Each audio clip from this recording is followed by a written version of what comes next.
Agoy, agoy, agoy, masarap siya, promise. So ngayon, ipapakita ko po sa iyo anong ginagawa ko. Magluluto po tayo ngayon and 2 in 1. Magsasaing ako ng rice na may kasama ng ulam. So ayan ang aking isang takal na rice. At syempre, meron akong chicken breast, Taiwan sausage, Chinese sausage rather, and yellow corn, green frozen peas, carrots, and cherry tomato. Siyempre, meron tayong Knorr chicken cubes. Wala kasi akong chicken broth, so optional lang yan. Kung wala kayong sabaw, Knorr na gamitin natin. So, ayan. Sisimulan na po natin ang pagluto. Lalagay na po natin ang rice syempre sa kawali. I-flatten lang po natin ng kaunti. Trying hard talaga ako magluto. Hindi naman talaga ako magaling magluto o hindi ako marunong. Trying hard lang talaga ako. Mahilig akong magluto. So, ayan. Lalagyan na po natin ng soy sauce. 2 kutsarang soy sauce. Ayan, at syempre, lalagyan din natin ng oyster sauce. 1 kutsara at kalahati. Halu-haluin lang po natin para mag-mix well ang ating nilagay na soy sauce at oyster sauce. So, ayan, nagkulay na po ang ating rice. And, nasa trabaho po ako nagluluto niyan. Kasi ba naman, si G Ponong Mix Vlog and yung host ay na late sa paggising, tinanghali ng gising, kaya nagbaon na lang tayo ng rice. At syempre, para isahang luto, dinala ko na lang ang aking ulam to be. So, ayan, ilalagay na po natin sa side by side ang ating mga sahog.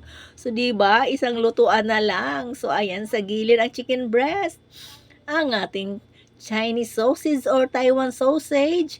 At syempre, ang ating carrots. Hindi makita, nasa kabilang side.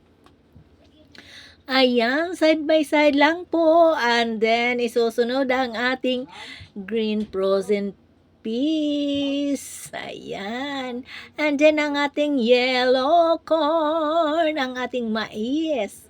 Ayan, nilalagay lang po natin side by sides. Ganyan, naisipan ko lang yang lutuin kasi ayan ang ating cherry tomato. Kanina sa trabaho nagpili ako ng mga cherry tomato. At ayan, may kunting smile lang siya pero pwede pa.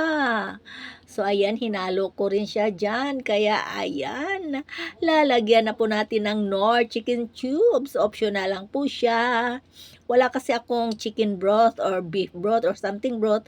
Kaya chicken cubes ang aking nilagay para may lasa. So ayan, lalagyan na po natin ng tubig. Sabawan na natin ang ating isasaing na bigas. At sinama na natin ang ating ulam para isang lutuan na. Less stress, less minus trabaho, mga less. Basta lahat ng less, nandyan na siya. So, ayan. Isasaing na po natin ang ating sinaing, ang ating kanin. So, ayan. Hindi ko alam anong tawag sa niluto kong dyan. O sa mga magagaling magluto dyan, ano nga bang tawag dyan? Hindi naman yan paella.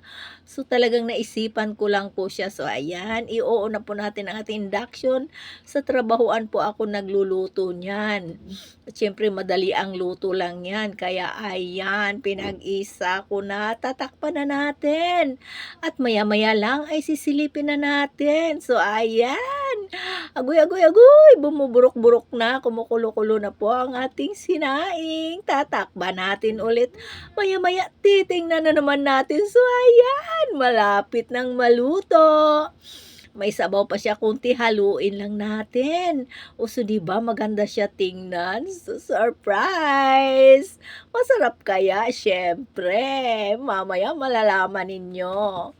So ayan, haluin lang natin at itatakpan natin ulit para maluto na siya. So ayan, ating cherry tomato, diba maganda siya tingnan? So, ayan, in just a minute, kaping mainit, luto na po ang aking rice.